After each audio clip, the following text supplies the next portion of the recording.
नमस्कार प्यारे विद्यार्थियों, मैं डॉक्टर के सिंह। आज हम बात करेंगे एनाटॉमी सब्जेक्ट के बारे में। इस सब्जेक्ट में हम जो चीजें पढ़ेंगे वो सभी चीजें इंट्रोडक्टरी रहेंगी, यानी परिचयात्मक रहेंगी। एक सिंपल नॉलेज उन सभी चीजों के बारे में रहेगी। तो एनाटॉमी में जो मुख्य चीज होती है वो होती हैं हमारी अस्थियां। ठीक है, तो यहां पर जो आज हमारा टॉपिक रहेगा, टॉपिक कौन सा रहेगा हमारा? कंकाल तंत्र। ठीक है, तो सबसे पहले जो कंकाल तंत्र है, एक स्केलेटन जो सिस्टम है, कंकाल तंत्र को क्या बोलते हैं हम? Skeleton system. ठीक है, तो स्केलेटन सिस्टम में मुख्य रूप से किस किस चीज से बना होता है, यानी स्केलेटन सिस्टम कहते किसे हैं? ठीक, तो स्केलेटन सिस्टम किसे कहते हैं? अस्थि, जो कंकाल तंत्र किससे मिलकर बना होता है? अस्थियों से। दूसरा, उपास्थियों से, उपास्थि यानी कार्टिलेज। और तीसरी चीज होती है यहां पर लिगामेंट।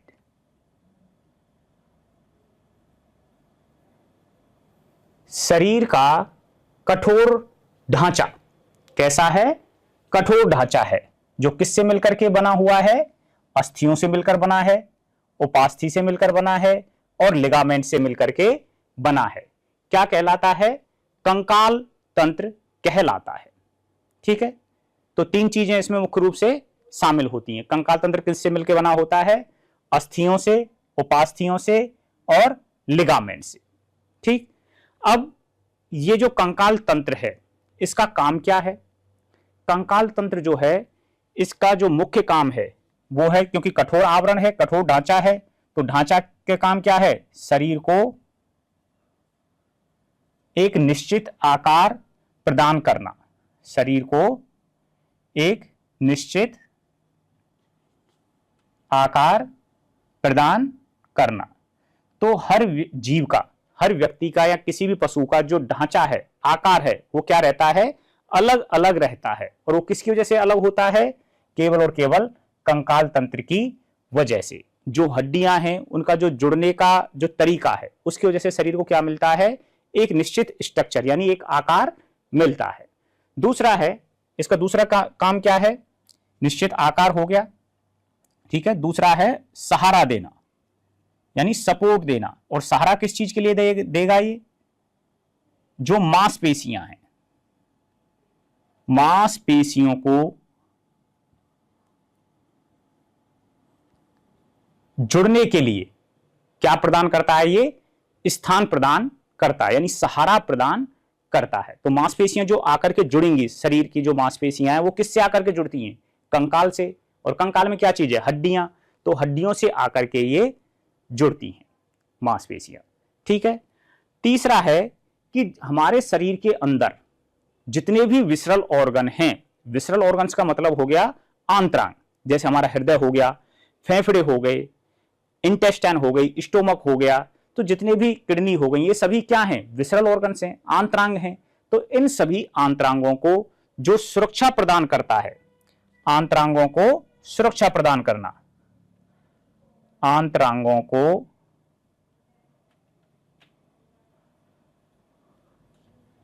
सुरक्षा, तो आंतरांगों को सुरक्षा प्रदान करना किसका काम है?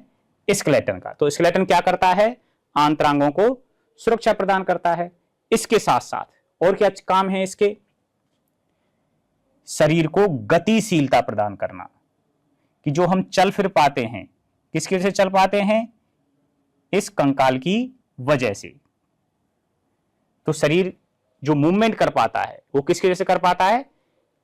इस कंकाल की वजह, हड्डियों की वजह से। क्योंकि हड्डियां क्या हैं? एक दूसरे से इस प्रकार से जुड़ी हुई हैं कि जो शरीर है वो मूवमेंट कर सके, गतिशीलता हो गई। इसके साथ साथ शरीर को लचीलापन प्रदान करना, लचीलापन प्रदान करना। ठीक है, कि जो शरीर आसानी से मुड़ सके। ठीक है, फ्लेक्सिबिलिटी। तो शरीर के लिए क्या प्रदान करता है? फ्लेक्सिबिलिटी प्रदान करता है, यानी गतिशीलता हो गई और लचीलापन हो गया। तो ये काम किसके हो गए? कंकाल के। तो सबसे पहली बात, कंकाल क्या है? अस्थियों से, उपास्थियों से और लिगामेंट से मिलकर बनी हुई शरीर का जो कठोर ढांचा है, कठोर स्ट्रक्चर है, हार्ड स्ट्रक्चर है, वो क्या कहलाती है? कंकाल तंत्र कहलाता है। ठीक है, अब जो कंकाल है, कंकाल बन गया, इसके काम क्या क्या है? शरीर को एक निश्चित आकार प्रदान करना, दूसरा मांसपेशियों के लिए सहारा प्रदान करना जिससे कि मांसपेशियां यहां पर आकर के जुड़ सकें, तीसरा हो गया आंतरांगों को सुरक्षा प्रदान करना, जितने भी इंटरनल ऑर्गन्स हैं, आंतरांग हैं, विसरल ऑर्गन्स हैं, उनको सुरक्षा प्रदान करना, अगला है गतिशीलता प्रदान करना और लचीलापन प्रदान करना। ये सब किसके काम है? इस कंकाल तंत्र के कार्य होते हैं। नेक्स्ट बात करते हैं कि जो कंकाल है, शरीर का जो कंकाल है, उसको कितने भागों में बांटा गया है। तो शरीर के जो कंकाल है उसको उपस्थिति के आधार पर, कि वो कहां उपस्थित है, किस तरह से जुड़ा हुआ है, उसके आधार पर दो भागों में बांटा गया। पहला हो गया अक्षीय कंकाल और दूसरा हो गया उपांगीय कंकाल। अक्षीय कंकाल क्या होता है? अक्ष से क्या समझ में आ रहा है? यानी अक्ष किसे कहते हैं? एक एक्सिस हो गई। एक्सिस किसे कहेंगे?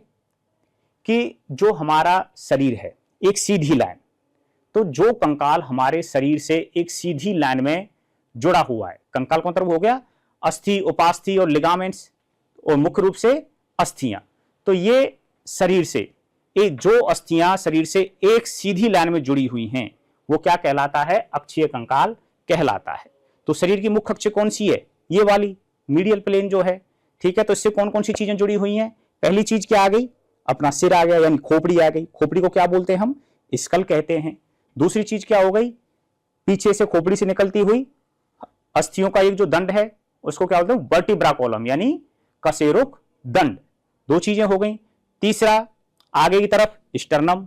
चौथा स्टर्नम और वर्टिब्रा कॉलम से मिल जुड़ी हुई संरचना पसलियां।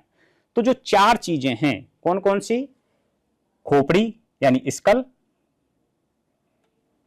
दूसरा कशेरुक दंड, तीसरी पसलियां और चौथा स्टर्नम। ये जो चार स्ट्रक्चर हैं ये किसके अंतर्गत आती हैं? कंकाल के कौन से भाग के अंतर्गत आती हैं? अक्षीय कंकाल के अंतर्गत इनको शामिल किया गया है। क्यों किया गया अक्षीय कंकाल? क्यों कह रहे हैं? क्योंकि ये एक सीधी लाइन में जुड़े हुए हैं। इसकी जो शरीर की हमारी मेन अक्ष है उसके अक्ष पर ये एक सेंट्रल लाइन पर जुड़ी हुई होती हैं, इसलिए इसको क्या बोलते हैं? अक्षीय कंकाल। ठीक है, दूसरा क्या है? उपांगीय कंकाल। उपांग का मतलब होता है हाथ और पैर, जिन अंगों से हम गतिशील होते हैं। ठीक है, तो एक तो हो गई अग्रपाद की अस्थियां और दूसरी हो गई पश्चपाद की अस्थियां। यानी अग्रपाद को क्या बोलते हैं हम? फोरलिम्ब बोलते हैं, फोरलिम्ब कहते हैं, और पश्चपाद को क्या बोलते हैं हम? हैंडलिम्ब। ठीक है, तो ये जो फोरलिम्ब और हैंडलिम्ब की जो भी अस्थियां हैं, हड्डियां हैं, वो सब किसके अंतर्गत आती हैं? उपांगीय कंकाल के अंतर्गत आती हैं। ठीक, अब बात करते हैं कि जो फोरलिम्ब हैं और जो हैंडलिम्ब हैं इनमें कौन कौन सी मुख्य रूप से अस्थियां आती हैं। तो फोरलिम्ब की बात करें तो क्या क्या चीज आएगी? शुरुआत में स्कैपुला, दूसरी स्कैपुला के बाद कौन सी होती है? ह्यूमरस, ह्यूमरस, तीसरा रेडियस अल्ना,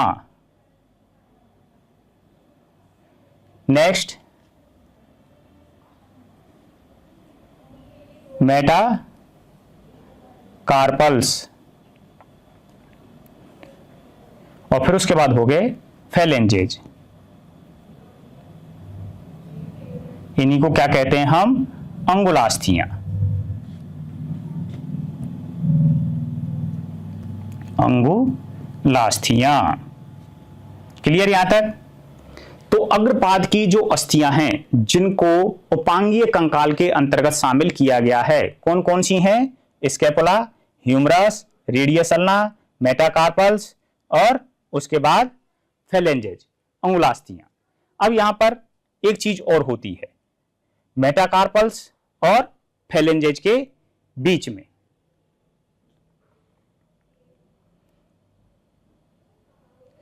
यहां पर, अब यहां पर एक चीज और होती है, कहां पर, रेडियस अल्ना और मेटाकार्पल्स के बीच में कौन सी होती है, कार्पल्स। कौन सी आती है, कार्पल्स। कार्पल्स क्या होती हैं, ये छोटी छोटी अस्थियां होती हैं जो पंक्तियों में व्यवस्थित रहती हैं। ठीक है, अब वहीं बात करें पश्चपाद की, पिछले पैर की अस्थियां। तो पिछले पैर की सबसे पहली अस्थि कौन सी है, ओस कॉक्सी। ठीक है, जिसे हम क्या बोल देते हैं, हिप बोन।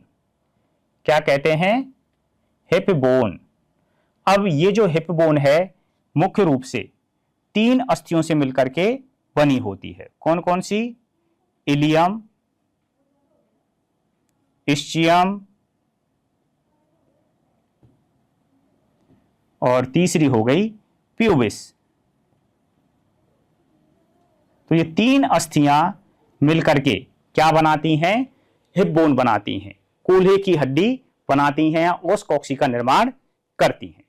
दूसरी अस्थि होती है फीमर, तीसरी टिबिया फिबुला,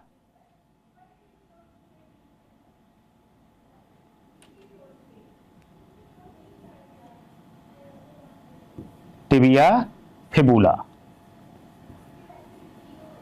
अब टिबिया फिबुला के बाद जिन अस्थियों को हम यहां पर क्या बोल रहे थे, कार्पल्स बोल रहे अग्रपाद में, उसी तरह की अस्थियों को पश्चपाद में हम क्या बोलते हैं, टार्सल। क्या बोलते हैं, टार्सल्स। और जिन अस्थियों को हम अग्रपाद में मेटाकार्पल्स बोल रहे थे, उन्हीं अस्थियों को पश्चपाद में हम क्या बोलते हैं, मेटाटार्सल्स। मेटाटार्सल्स। क्लियर। इनकी स्ट्रक्चर वगैरह जो होती है वो सेम किसकी तरह होती है, कार्पल्स की स्ट्रक्चर होती है किसके समान, यानी जो टार्सल्स के समान। और मेटाकार्पल्स की जो स्ट्रक्चर आपस में एक दूसरे के समान होती हैं वो किसके समान होती है, मेटाटार्सल्स के समान होती है। इसके बाद फिर सेम अस्थियां आ जाती हैं, पैर की जो छोटी छोटी अस्थियां होती हैं उंगलियों वाली, उनको अंगुलास्थियां बोल देते हैं, अंगुलास्थियां। ठीक है, तो ये जो कंकाल के अंतर्गत फोरलिम्ब और हैंडलिम्ब की जो बोन आती हैं, इनके बारे में हम आगे डिस्कस करेंगे, लेकिन एक जनरल व्यू यहां पर बता दिया कि अग्रपाद की अस्थियां कौन सी होती हैं और पश्चपाद की कौन सी होती हैं। तो अग्रपाद की scapula, humerus, radius ulna, carpals, metacarpals और अंगुलास्थियां हो गई, यानी फेलेंजेज हो गई। वहीं पश्चपाद की बात करें तो हिप बोन हो गई, कूल्हे की अस्थि हो गई, ये 3 अस्थियों से मिलकर बनी होती है, इलियम, इस्चियम और प्यूबिस। और उसके बाद फीमर जो कि शरीर की सबसे मजबूत अस्थि होती है, अगला टिबिया फिबुला, उसके बाद टार्सल्स और फिर अंगुलास्थियां। ठीक है, तो ये हो गई किसके, अग्रपाद और पश्चपाद की अस्थियां। तो ये तो बात हो गई अपने कंकाल की कि कंकाल क्या है, कितने प्रकार का होता है, कौन कौन सी अस्थियों से मिलकर के बना होता है। तो अब जो कंकाल है इसमें जो मेन स्ट्रक्चर आ रही है, जो इसको बना रही है, वो क्या है, अस्थि यानी बोन। तो अब हम बात करते हैं कि जो इस कंकाल को बनाने वाली जो मेन स्ट्रक्चर है, संरचना है, जो अंग है, वो क्या है, बोन। तो बोन क्या होती है, किस तरह की इसकी संरचना होती है, ठीक है, और किस तरह से इसके क्लासिफिकेशन यानी टाइप्स कौन कौन से होते हैं। अब देखो, तो जो कोई भी एक अस्थि होती है उसके मुख्य रूप से 3 भाग होते हैं, यानी लॉन्ग बोन। आगे हम क्लासिफिकेशन पढ़ेंगे बोन्स के बारे में कि बोन्स कितने प्रकार की होती है। तो एक जो आइडियल बोन होती है उसमें कौन कौन से स्ट्रक्चर होनी चाहिए।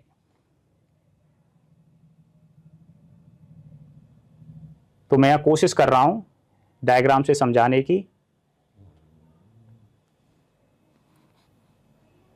देखो, ये एक स्ट्रक्चर हो गई किसकी, बोन की। ठीक है, तो बोन के मुख्य रूप से कितने भाग होते हैं, 3 भाग होते हैं, एपीफाइसिस, डायफाइसिस और मेटाफाइसिस। अब ये भाग इस बोन में कहां पर हैं, किस भाग को क्या बोलेंगे, तो जो सिरों वाले भाग होता है, ठीक है, दोनों सिरे हैं, निकटस्थ सिरा ऊपर वाला और ये दूरस्थ सिरा, जिसको क्या बोल देते हैं, प्रॉक्सिमल एंड और डिस्टल एंड। ठीक है, तो जो जितने भी सिरे वाले भाग हैं दोनों, प्रोक्सिमल एंड और डिस्टल एंड, इन दोनों को क्या बोलते हैं हम? एपीफाइसिस। एपीफाइसिस, सिरे वाले भाग को हम क्या कह रहे हैं? एपीफाइसिस। ये दूसरा सिरा हो गया, इसको भी क्या बोलेंगे हम? एपीफाइसिस कहेंगे। अब ये तो सिरे हो गए, बीच में क्या है? ये शाफ्ट, यहां से लेकर के यहां तक। ठीक है, इस शाफ्ट वाले यानी बीच वाला जो भाग है एपीफाइसिस, दोनों एपीफाइसिस के बीच में, इस वाले भाग को क्या बोलेंगे हम? डायफाइसिस। डायफाइसिस। अब बचा तीसरा भाग, ये कहां पर होगा भाई? मेटाफाइसिस, क्योंकि सिरे की और शाफ्ट की बात तो हमने कर ली। तो अब जो मेटाफाइसिस है, किसे कहेंगे हम? ये बीच वाला भाग, किस किस के बीच में? एपीफाइसिस और डायफाइसिस, दोनों के बीच का जो भाग होता है वह क्या कहलाता है? मेटाफाइसिस कहलाता है। और इसी भाग को मेटाफाइजियल प्लेट भी कहा जाता है। क्या कहा जाता है? मेटाफाइजियल प्लेट कहा जाता है। अब हम इन तीनों भागों के बारे में बात करें कि इन तीनों भागों में ऐसी क्या चीज है जिसके आधार पर इनका क्लासिफिकेशन किया गया है। देखो, तो जो एपीफाइसिस वाला भाग है, पहली बात तो ये होगी, इसका पहला पॉइंट तो ये होगा कि ये किनारों वाला या सिरों वाला भाग होता है। दूसरी चीज होती है कि यहां पर आर्टिकुलर कार्टिलेज पाई जाती है। आर्टिकुलर का मतलब क्या हो गया? आर्टिकुलेशन का मतलब होता है जोड़ना। ठीक है, तो यहां पर आर्टिकुलर कार्टिलेज का मतलब हो गया, यानी जो आर्टिकुलर कार्टिलेज यानी उपास्थि जो होती है वो उपस्थित होती है।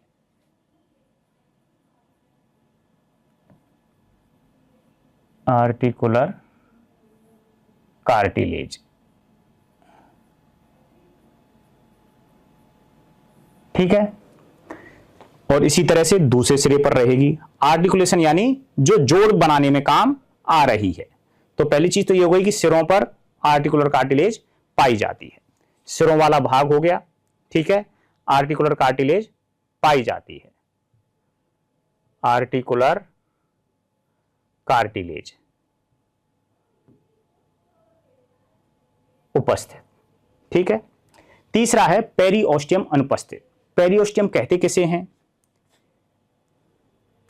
किसी भी अस्थि के चारों ओर उपस्थित आवरण, ये बोन है, ठीक है, और इसके चारों तरफ क्या पाया जाता है? एक आवरण पाया जाता है, और इस आवरण को ही हम क्या कहते हैं? पेरिओस्टियम। पेरी माने चारों तरफ, और ऑस्टियो शब्द किसके लिए यूज किया जाता है? बोन के लिए। ठीक है, जैसे ऑस्टियोलॉजी। ठीक है, तो पेरिओस्टियम, पेरी माने चारों तरफ, ऑस्टियम माने बोन के। तो बोन के जो चारों तरफ का आवरण है वही क्या कहलाता है? पेरिओस्टियम कहलाता है। ठीक है, क्लियर हो गया ये? अब दूसरा एक चीज और होती है कि जो ये बोन है, शाफ्ट वाला भाग है, इसके बीचों बीच अंदर की तरफ एक कैविटी पाई जाती है। क्या पाई जाती है? एक कैविटी पाई जाती है, जिसे हम क्या बोलते हैं? Bone marrow cavity.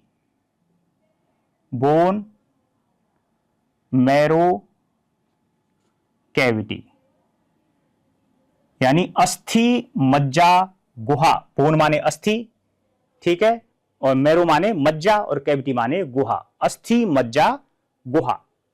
अब ये अस्थि मज्जा गुहा अंदर से कैसी है? खोखली है। गुहा का मतलब क्या हो गया? कैविटी का मतलब क्या हो गया? अंदर से खोखली चीज। तो इस अस्थि मज्जा गुहा के अंदर की तरफ एक आवरण पाया जाता है। ये चारों तरफ से क्या रहती है? आवृत रहती है।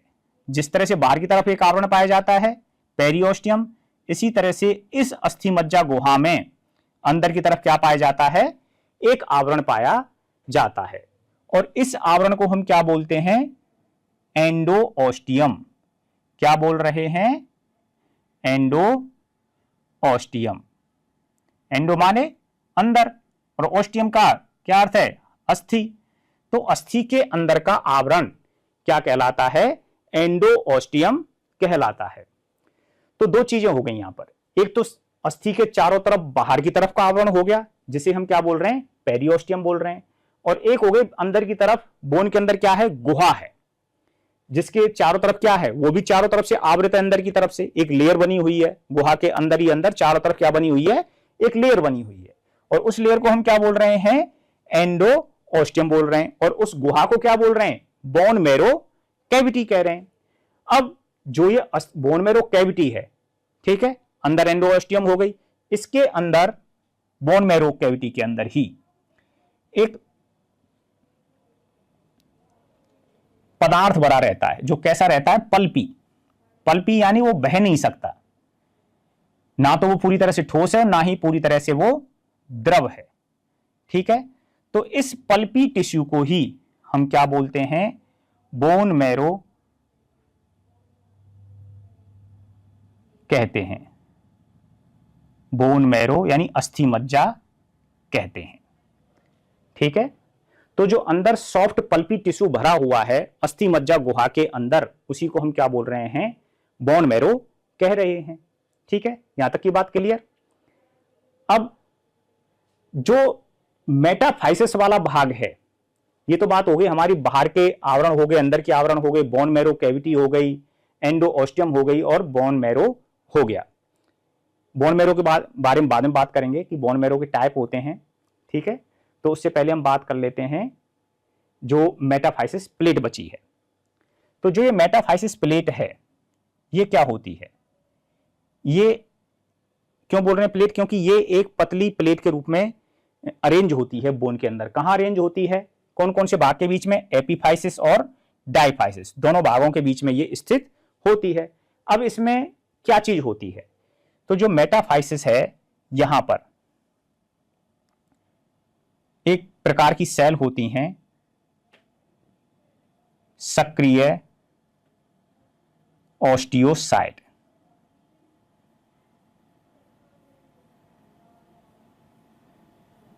ये ऑस्टियोसाइट वगैरह के बारे में अभी आएगा तो ये पता चलेगी। ऑस्टियोसाइट किन्हें कहते हैं?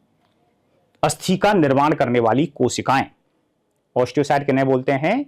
अस्थि का निर्माण करने वाली कोशिकाएं क्या कहलाती हैं? ऑस्टियोसाइट कहलाती हैं। तो सक्रिय ऑस्टियोसाइट हैं, यानी डिवाइड हो करके ये क्या बना रही हैं? ऑस्टियोसाइट बना रही हैं, ठीक है। और ऑस्टियोसाइट से क्या बनता है? अस्थि बनती है, ठीक है। तो अस्थि के निर्माण के लिए या अस्थि की वृद्धि के लिए, अस्थि की ग्रोथ के लिए कौन सी कोशिकाएं जिम्मेदार होती हैं? ऑस्टियोसाइट। अब ऑस्टियोसाइट कहां पाई जा रही है? मेटाफाइसिस प्लेट में। तो अगर पूछा जाए कि अस्थि का कौन सा भाग अस्थि के निर्माण के लिए, अस्थि की वृद्धि के लिए जिम्मेदार होता है, तो कौन सा भाग होगा इन तीनों में से? एपीफाइसिस, मेटाफाइसिस और डायफाइसिस में से? तो मेटाफाइसिस वाला भाग ही अस्थि की ग्रोथ के लिए, निर्माण के लिए, वृद्धि के लिए जिम्मेदार होता है, ठीक है। यहां तक क्लियर। तो अब देखो, अब तीनों को हम थोड़ा क्लियर करते हैं क्या चीज है। तो पहली चीज क्या हो गई? सिरों वाला भाग हो गया।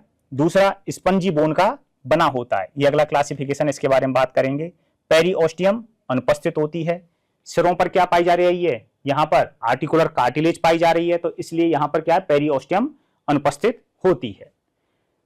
RBM, red bone marrow. RBM का क्या मतलब है?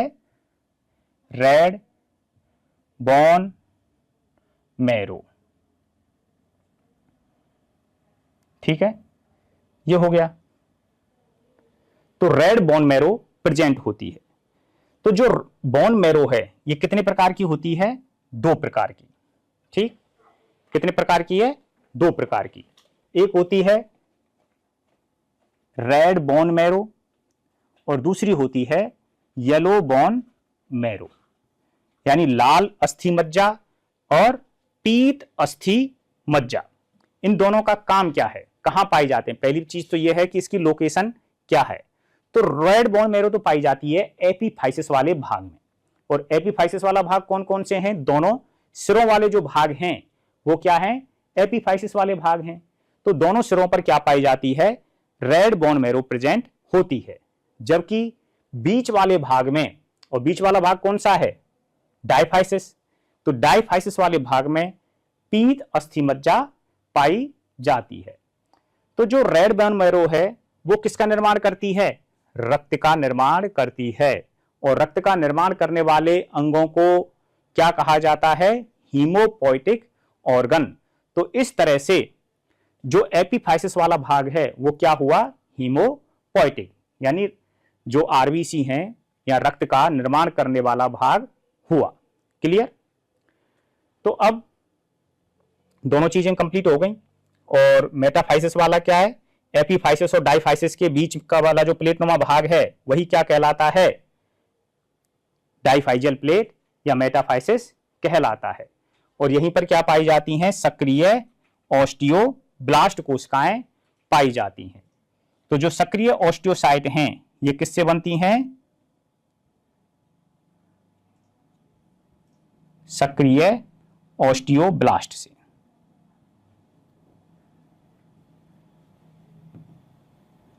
सक्रिय ऑस्टियोब्लास्ट से किसका निर्माण होता है? ऑस्टियोसाइट का निर्माण होता है। तो जो ये वाली प्लेट है, मेटाफाइसिस प्लेट है, इसमें कौन सी कोशिकाएं पाई जाती हैं? ऑस्टियोब्लास्ट कोशिकाएं उपस्थित होती हैं। और ऑस्टियोब्लास्ट से किसका निर्माण होता है? ऑस्टियोसाइट का निर्माण होता है। और ऑस्टियोसाइट से किसका निर्माण होता है? अस्थि का या बोन का निर्माण होता है। ठीक है, क्लियर यहां तक? अब बात करते हैं कि बोन से रिलेटेड कुछ टर्मिनोलॉजी के बारे में। ये चीजें हो गई। एपीओस्टियम क्या होती है, एंडोस्टियम क्या होती है, आर्टिकुलर कार्टिलेज क्या है, bone marrow cavity, bone marrow, red bone marrow और येलो बोन मैरो। अब यहां पर दो चीजें रही हैं। एक तो है स्पंजी बोन, स्पंजी बोन, और दूसरा है कॉम्पैक्ट बोन।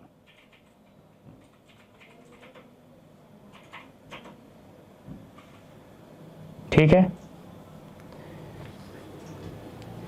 ये सब चीजें जो पहले हम बात कर चुके हैं उसी से रिलेटेड ये डायग्राम है। ठीक, अब देखो, कॉम्पैक्ट का मतलब होता है सघन। कॉम्पैक्ट का मतलब क्या है? सघन। और सघन का मतलब है डेंस, यानी कोई चीज जितनी ज्यादा पास पास रहेगी तो उसको क्या बोलेंगे हम? सघन कहेंगे। और यदि कोई चीज ज्यादा दूर दूर रहेगी, ठीक है, तो उसको क्या बोलेंगे हम? विरल बोलेंगे। और विरल को ही हम क्या बोलते हैं? स्पंजी। ठीक है, यानी वो चीजें क्या रहेंगी? जो ऊतक है, जो डिस्ट्रीब्यूटेड है कोई भी संरचना में, तो वो क्या कहलाएगा? स्पंजी कहलाएगा। तो यहां पर कॉम्पैक्ट और स्पंजी जो नाम दिए गए हैं वो जो बोनी टिश्यू है, अस्थि ऊतक है, उसके डिस्ट्रीब्यूशन के आधार पर दिए गए हैं। कैसे? देखो, ये वाले भाग हैं। हमने बात की थी कि जो सिरों वाला जो भाग होता है, ठीक है, जो सिरों वाला भाग होता है वो कैसा होता है? स्पंजी होता है।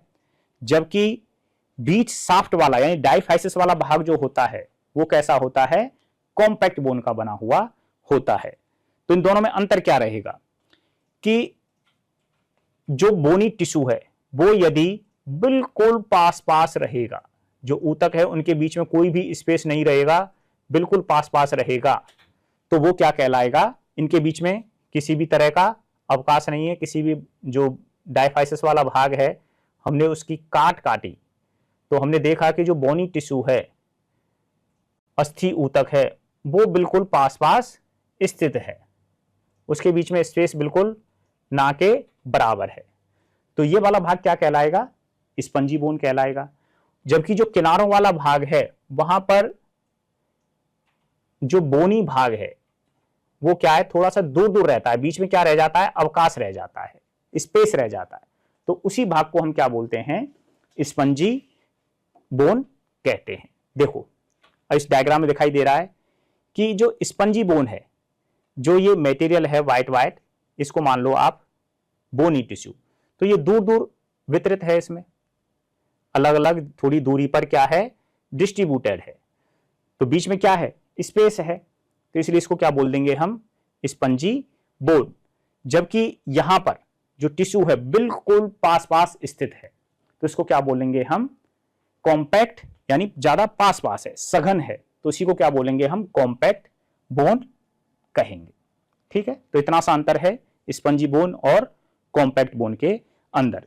किसके आधार पर, जो बोनी टिश्यू है उसके डिस्ट्रीब्यूशन के आधार पर। जबकि हार्ड दोनों होते हैं, स्पंजी का मतलब ये नहीं है बिल्कुल भी कि स्पंजी है तो वो मुलायम रहेगी, इससे बिल्कुल भी ये मतलब नहीं है कि स्पंजी बोन का मतलब हो गया कि वो बोन मुलायम है, और जो कॉम्पैक्ट बोन है वो हार्ड है, बोन हार्ड ही रहेगी। ठीक है, बस केवल और केवल अंतर क्या है, डिस्ट्रीब्यूशन के आधार पर, कि दोनों का जो डिस्ट्रीब्यूशन है वो जो स्पंजी बोन है उसमें दूर दूर है, और कॉम्पैक्ट बोन में जो बोनी टिश्यू है उसका डिस्ट्रीब्यूशन पास पास होता है। Clear. Red bone marrow, yellow bone marrow के बारे में हमने बात कर ही ली। ठीक, अब बात करते हैं कि जो बोन होती हैं कितने प्रकार की होती हैं, कौन कौन सी बोन होती हैं। ठीक, तो सबसे पहले आता है लॉन्ग बोन, यानी लंबी अस्थियां, लंबी अस्थियां।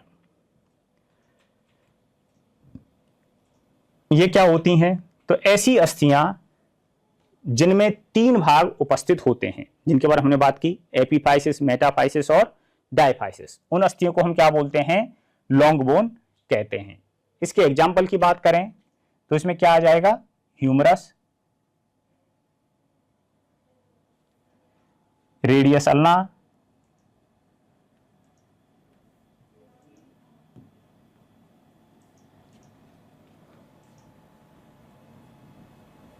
मेटाकार्पल्स।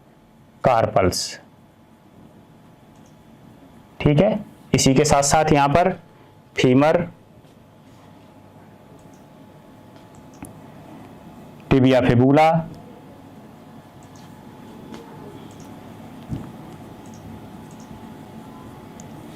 और मेटाटार्सल्स।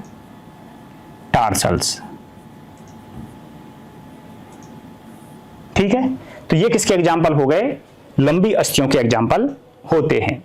तो लंबी अस्थियां जिनके 3 भाग हैं, epiphysis, metaphysis and diaphysis. Short bone यानी छोटी अस्थियां, यानी जिनका साइज छोटा है, जिनमें तीनों भागों में हम उसको विभेदित नहीं कर सकते, अलग अलग नहीं कर सकते, तो उनको क्या बोलते हैं हम, शॉर्ट बोन्स। तो जैसे बात करें हम कि कार्पल्स छोटी छोटी होती हैं, carpals and tarsals.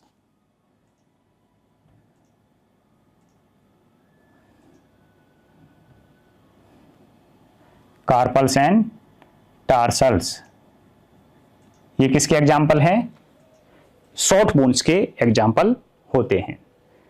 Flat bone यानी चपटी अस्थियां, चपटी अस्थियां यानी जिनकी चौड़ाई उनकी मोटाई से अधिक होती है, फ्लैट होती हैं, उनको क्या बोलते हैं हम, फ्लैट बोन। जैसे स्कैपुला,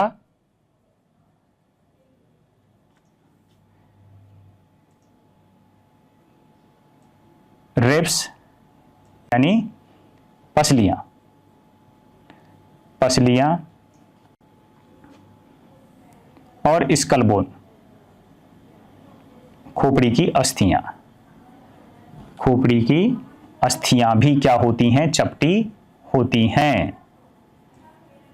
खोपड़ी की अस्थियां कितने प्रकार की होती हैं, 2 प्रकार की। कौन कौन सी, क्रेनियल बोन और फेशियल बोन। ठीक है, नेक्स्ट है इर्रेगुलर बोन। इर्रेगुलर बोन किन्हें बोलते हैं, इर्रेगुलर नाम से क्या पता चल रहा है कि जिनका आकार कोई निश्चित नहीं है, जिनको हम किसी दूसरी साइज से कंपेयर नहीं कर सकते कि भाई इसकी शेप ऐसी होगी, ऐसी कोई साइज नहीं है जिससे उनको कंपेयर किया जा सके। कहीं से भी मुड़ गई, कहीं से भी बेंड हो गई, तो वो क्या हो जाती है, उनकी साइज एंड शेप कैसी है, इर्रेगुलर। अब इर्रेगुलर में कौन कौन सी अस्थियां आ जाती हैं? इसमें कशेरुक दंड की जितनी भी कोशिकाएं हैं, यानी कशेरुकाएं, कशेरुकाएं क्या कैसी बोन होती हैं? ये इर्रेगुलर बोन के अंतर्गत आती हैं। ठीक है। दूसरी स्टर्नम,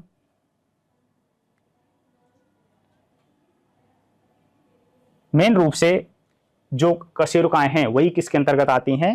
इर्रेगुलर बोन के अंतर्गत आती हैं। सिस्मोइड बोन शेप कैसा होता है इनका?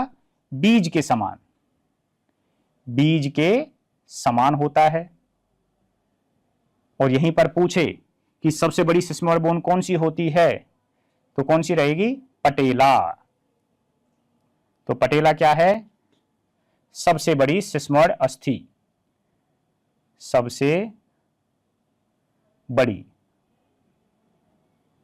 सिस्मोइड बोन कौन सी होती है? पटेला होती है। न्यूमेटिक बोन किन्हें कहेंगे? वायवीय अस्थियां। इनको हिंदी में क्या बोलते हैं? वायवीय अस्थियां। तो ऐसी अस्थियां जिनके अंदर वायु भरी होती है, या ये कहें कि जिनके अंदर वायु कोश उपस्थित होते हैं। ठीक है। तो इनके अंतर्गत क्या रहती हैं? खोखली गुहा उपस्थित होती है। कैसी? खोखली गुहा। और उस गुहा में क्या चीज भरी रहती है? हवा। इसका काम क्या है? मुख्य रूप से जो वायवीय अस्थियां हैं वो किस में पाई जाती हैं? पक्षियों में पाई जाती हैं। ये पक्षियों का एक विशेष प्रकार का अनुकूलन होता है, जिसकी वजह से जो पक्षियां हैं, जो पक्षी हैं, उनका शारीरिक वजन कम हो जाता है और उनको उड़ने में हेल्प मिलती है। क्लियर? तो न्यूमेटिक बोन किस में पाई जाती हैं? पक्षियों में। एग्जाम्पल की बात करें तो मुर्गे की ह्यूमरस, मुर्गे की ह्यूमरस। ठीक, क्लियर? अब लास्ट है विसरल बोन। विसरल बोन किन्हें कहते हैं? हिंदी में बात करें तो आंतरांग, आंतरांगीय अस्थियां,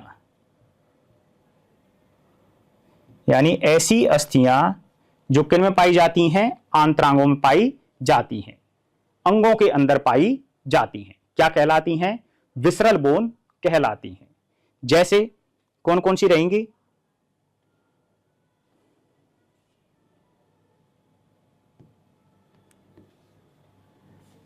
नंबर 1, पहली है ओस्कार्डिस। ओस्कार्डिस किस में पाई जाती है? कौन सी अंग में पाई जाती है? हृदय में पाई जाती है। किसके हृदय में पाई जाती है? गाय के हृदय में ये पाई जाती है। ओस्कार्डिस किस में पाई जाती है? गाय के हृदय में पाई जाती है। और संख्या कितनी होती है इसकी? 2। ठीक है। तो पहला हो गया ओस्कार्डिस। दूसरा ओस ऑप्टिकस। ऑप्टिक शब्द किसके लिए यूज करते हैं? आंख के लिए। तो ये कौन सी अंग में पाई जाएगी? आंख में। किसकी में? मुर्गे की। कितनी? 2। ठीक है। ओस्कार्डिस, ओस ऑप्टिकस। नंबर 3 ओस फ्रेनिक। ओस फ्रेनिक किस में पाई जाती है? डायफ्राम में पाई जाती है। किसके में पाई जाती है? ऊंट की डायफ्राम में पाई जाती है। ठीक। नेक्स्ट ओस रोस्ट्रेल किस में पाई जाती है? थूथन में। जो नाक के ऊपर का भाग होता है थूथन, उसमें पाई जाती है। और कौन से जानवर में? सूअर में पाई जाती है। ठीक। तो ये हो गई आपकी ओस्कार्डिस, ओस ऑप्टिकस, ओस फ्रेनिक, ओस रोस्ट्रेल। नंबर 5 ओस पेनिस किस में पाई जाती है? लिंग में। और किसके? कुत्ते के। तो कुत्ते के लिंग में पाई जाने वाली अस्थि क्या कहलाती है? ओस पेनिस कहलाती है। तो ये हो गई आपकी विसरल बोन जो किसके अंदर पाई जाती हैं, अंगों के अंदर पाई जाती है। तो इस तरह से long bone, short bone, flat bone, irregular bone, sesamoid bone, pneumatic bone और विसरल बोन। ठीक है, तो ये जो अस्थियां हैं उनकी बनावट, आकार, शेप और साइज के आधार पर इसके प्रकार होते हैं। ठीक, कॉम्पैक्ट बोन, स्पंजी बोन, इसके बारे में हम बात कर चुके हैं। ठीक है, अब यहीं पर एक चीज आती है, हैवर्सियन तंत्र। हैवर्सियन तंत्र जो है यह जितने भी स्तनधारी हैं,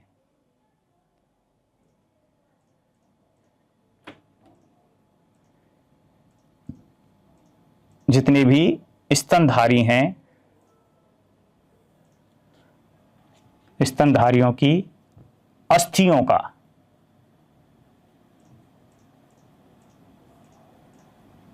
विशेष लक्षण होता है। किसका लक्षण है ये? स्तनधारियों की जो अस्थि हैं उनका विशेष लक्षण होता है। ये जो हैवर्सियन तंत्र है किसमें पाया जाएगा? केवल और केवल जो स्तनधारी हैं, मैमेलियंस हैं, उनकी अस्थियों में पाया जाएगा। अब ये होता क्या है? यह जो हैवर्सियन तंत्र है मुख्य रूप से 3 भागों से मिलकर के बना होता है। कौन कौन से होते हैं देखो। पहला है हैवर्सियन नलका, दूसरा है हैवर्सियन लैमली और तीसरा है लैक्यूनी। ये होते क्या हैं? ठीक है, इनके बारे में बात करते हैं कि कोई भी बोन है,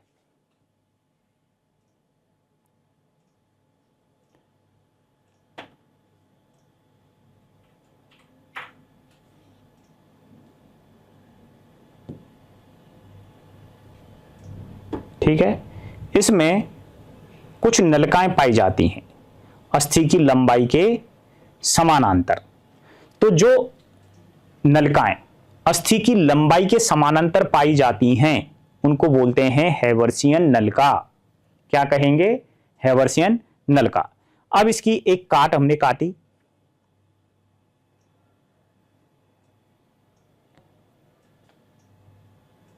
ठीक है, और इस तरह से ये हमारे सामने इसका व्यू आ गया। ये क्या है? काट है उस अस्थि की। तो इस अस्थि में इस तरह से जो हमें ये दिखाई दे रही हैं जगह जगह पर, यह क्या हो गई? हैवर्सियन नलिका हो गई। ठीक है, अब इन हैवर्सियन नलिकाओं के चारों तरफ मैट्रिक्स यानी जो अस्थि है उसके अंदर जो तरल पदार्थ है वह क्या कहलाता है? मैट्रिक्स। तो अस्थि के अंदर जो तरल पदार्थ है उसकी क्या पाई जाती हैं? सकेंद्रीय परतें पाई जाती हैं। इस तरह से एक परत ये हो गई, एक परत ये हो गई। इस तरह से सभी जो हैवर्सियन नलिकाएं हैं उनके चारों तरफ क्या पाई जाती हैं? इस तरह की परतें पाई जाती हैं, जिनको हम क्या बोलते हैं? हैवर्सियन लैमेली कहते हैं। जैसे इस डायग्राम में बात करें हम, तो ये जो बीच की कैनाल है, ठीक है, सेंट्रल कैनाल, इसी को हम क्या बोल रहे हैं? हैवर्सियन कैनाल कह रहे हैं। और जो येलो रंग की जितनी भी लेयर्स हैं, ये वाली, जैसे ये हो गई, ये वाली हो गई, ठीक है, इस तरह से ये हो गई। इस डायग्राम में ज्यादा बेटर दिखाई दे रहा है। तो सकेंद्रीय परतें यानी इस बीच वाली लाइन को केंद्र बनाते हुए चारों तरफ जो ये परतें हैं येलो येलो वाली, ये क्या है? इसकी जो बोन की जो मैट्रिक्स है, जो तरल पदार्थ है, उसकी सकेंद्रीय परतें हैं। उन परतों को हम क्या बोल रहे हैं? हैवर्सियन लैमेली कह रहे हैं। अब इन सकेंद्रीय परतों के बीच में जगह जगह ये जो रेड रेड स्पॉट दिखाई दे रहे हैं, ये रिक्त स्थान हैं, छोटे छोटे खोखले रिक्त स्थान उपस्थित होते हैं। इनको हम क्या कह रहे हैं? लैक्यूनी। तो इनको हम क्या बोल रहे हैं? लैक्यूनी। तो ये तीनों चीजें मिलकर ही क्या बनाती हैं? हैवर्सियन तंत्र का निर्माण करती हैं। तो तीनों चीजें समझ में आ गई। पहला हैवर्सियन नलिका जो कि अस्थि की लंबाई के समानांतर पाई जाती हैं। हैवर्सियन लैमेली, हैवर्सियन नलिका के चारों ओर सकेंद्रीय रूप से उपस्थित मैट्रिक्स की परतें क्या कहलाती हैं? हैवर्सियन लैमेली कहलाती हैं। और तीसरा है लैक्यूनी, सकेंद्रीय परतों के बीच में। किसकी सकेंद्रीय परतें? जो मैट्रिक्स है उसकी परतों के बीच बीच में छोटे छोटे खोखले स्थान पाए जाते हैं, जिनको हम क्या बोलते हैं? लैक्यूनी कहते हैं। ठीक है, तो ये सब चीजें मिलकर के क्या बनाती हैं? हेबर्शियन तंत्र का निर्माण करती हैं। ठीक, तो ये हो गया हमारा अस्थि के बारे में। अब कुछ अस्थि से रिलेटेड टर्मिनोलॉजी है, उसके बारे में बात करते हैं। देखो, जो बोन है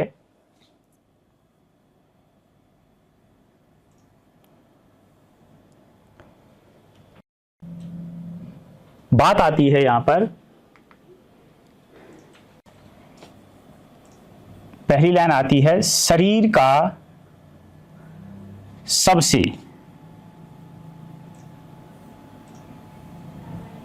कठोरतम ऊतक।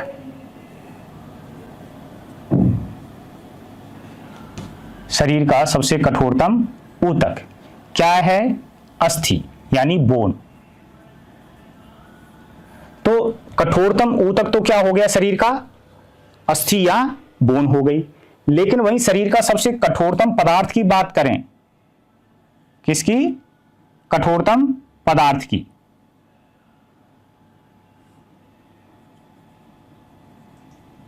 कठोरतम पदार्थ, तो वो क्या होगा?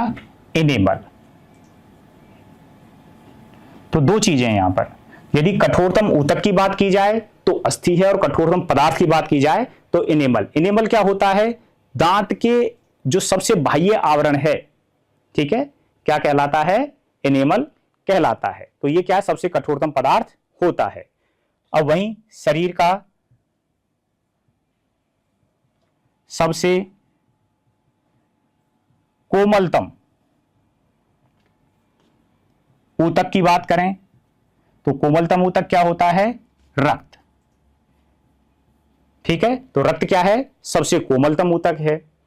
अब जो बोन है, बोन का निर्माण करने वाली कोशिकाएं, यानी अस्थि का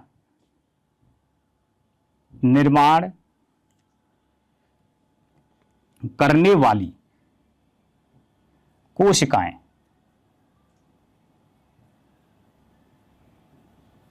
क्या कहलाती हैं? ऑस्टियोसाइट। ऑस्टियोसाइट।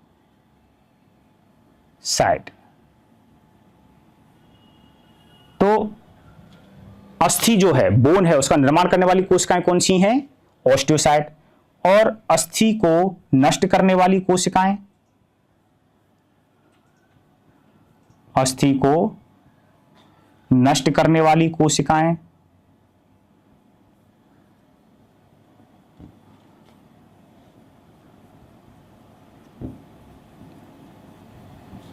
वो कौन सी होंगी? ऑस्टियोक्लास्ट। क्या कहलाती हैं? ऑस्टियोक्लास्ट।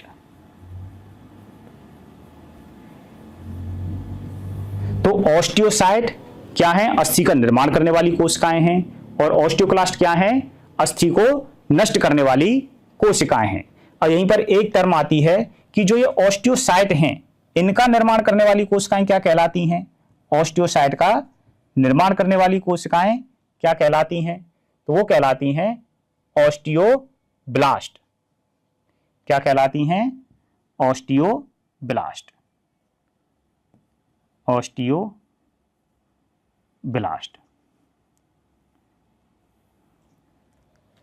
ठीक, तो तीन तरह की कोशिकाएं हो गई यहां पर, ऑस्टियोसाइट, ऑस्टियोक्लास्ट और ऑस्टियोब्लास्ट। तो ऑस्टियोसाइट कौन सी हो गई? जो अस्थि का निर्माण कर रही हैं। ऑस्टियोक्लास्ट कौन सी हो गई? जो अस्थि को नष्ट कर रही, खा खा करके, जो फैगोसाइटिक नेचर होती है इनकी, भक्षण करने की नेचर होती है। तो जो बोन की कोशिकाएं पुरानी पड़ गई, ऑस्टियोसाइट जो पुरानी पड़ गई, उनको क्या करती है? ये खा करके नष्ट करती हैं। कौन सी? ऑस्टियोक्लास्ट। और नई ऑस्टियोसाइट का निर्माण कौन करता है? ऑस्टियोब्लास्ट कोशिकाएं नई ऑस्टियोसाइट का निर्माण करती हैं। ठीक, अब जो अस्थि है, अस्थि के निर्माण की प्रक्रिया, निर्माण की प्रक्रिया क्या कहलाती है? ऑसिफिकेशन। ऑसिफिकेशन, ठीक है। तो अस्थि के निर्माण की प्रक्रिया क्या कहलाती है? ऑसिफिकेशन कहलाती है। तो ये बात हो गई बोन से रिलेटेड कि शरीर का सबसे कठोरतम ऊतक क्या है? अस्थि है। यदि वहीं ऊतक की जगह पर पूछ लिया जाए कि पदार्थ क्या है, तो पदार्थ होता है, शरीर का सबसे कठोरतम पदार्थ होता है इनेमल। और कोमलतम ऊतक की बात की जाए तो वहां पर आएगा आपका रक्त। अब अस्थि को निर्माण करने वाली जो कोशिकाएं हैं वो होती हैं ऑस्टियोसाइट। अस्थि को नष्ट करने वाली कोशिकाएं होती हैं ऑस्टियोक्लास्ट। और जो ऑस्टियोसाइट का निर्माण करती हैं वो कोशिकाएं क्या कहलाती हैं? ऑस्टियोब्लास्ट कहलाती हैं, ठीक है। तो ये चीज हो गई आपके बोन्स से रिलेटेड। तो आज के लिए इतना ही। Okay, thank you.